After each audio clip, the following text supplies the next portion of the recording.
தந்தை, மகன், தூய ஆவியாரின் பெயராலே ஆமென். முதல் வாசகம். கடவுளிடமிருந்து பிறந்தவர் எவரும் பாவம் செய்வதில்லை. திருத்தூதர் யோவான் எழுதிய முதல் திருமுகத்திலிருந்து வாசகம். அதிகாரம் 3. இறை வார்த்தை 7 முதல் 10 முடிய. பிள்ளைகளே, எவரும் உங்களை நெறிதவரச் செய்ய விடாதீர்கள். கிறிஸ்து நேர்மையாளராய் இருப்பது போல் நேர்மையாய் செயல்படுபவர் நேர்மையாளராய் இருக்கின்றார். பாவம் செய்து வருகிறவர் அலகையை சார்ந்தவர், ஏனெனில் தொடக்கத்திலிருந்தே அலகை பாவம் செய்து வருகிறது. ஆகவே அலகையின் செயல்களை தொலைக்கவே இறைமகன் தோன்றினார். கடவுளிடமிருந்து பிறந்தவர் எவரும் பாவம் செய்வதில்லை, ஏனெனில் கடவுளின் இயல்பு அவரிடம் இருக்கிறது. கடவுளிடமிருந்து பிறந்தவராயிருப்பதால் அவரால் பாவம் செய்ய இயலாது. நேர்மையாய் செயல்படாதவரும் தம் சகோதரர் சகோதரிகளிடம் அன்பு செலுத்தாதவரும் கடவுளிடமிருந்து வந்தவர்களல்ல. இதனால் கடவுளின் பிள்ளைகள் யாரென்றும் அலகையின் பிள்ளைகள் யாரென்றும் புலப்படும். இது ஆண்டவரின் அருள்வாக்கு. பதிலுரை பாடல். பல்லவி. மாந்தர் அனைவரும் நம் கடவுள் அருளிய விடுதலையை கண்டனர்.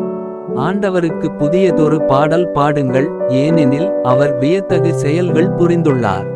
அவருடைய வலக்கரமும் புனிதமிகு புயமும் அவருக்கு வெற்றியை அளித்துள்ளன. பல்லவி.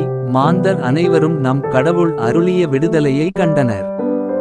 கடலும் அதில் நிறைந்தவையும் உலகும் அதில் உறைபவையும் முழங்கிடுக. 8 ஆறுகளே, கைகொட்டுங்கள்.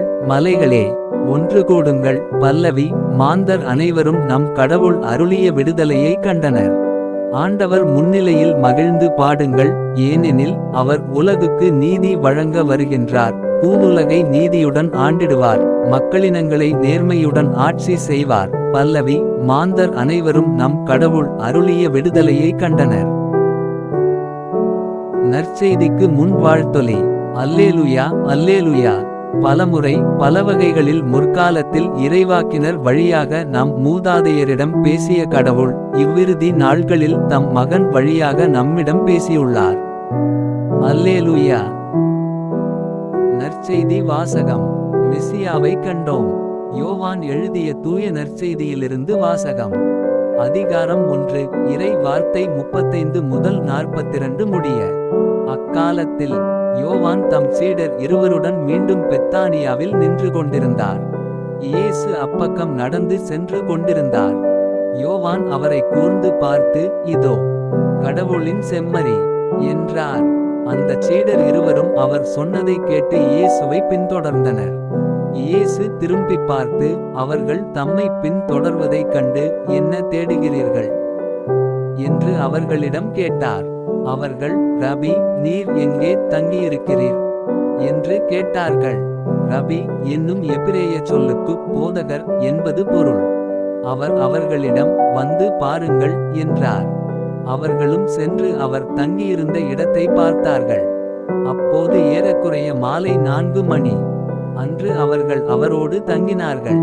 யோவான் சொன்னதை கேட்டு இயேசுவை பின்தொடர்ந்த இருவருள் அந்திரேயா ஒருவர். அவர் சீமோன் பேதுருவின் சகோதரர். அவர் போய் முதலில் தம் சகோதரரான சீமோனை பார்த்து, மெசியாவை கண்டோம் என்றார். மெசியா என்றால் அருள்பொழிவு பெற்றவர் என்பது பொருள்.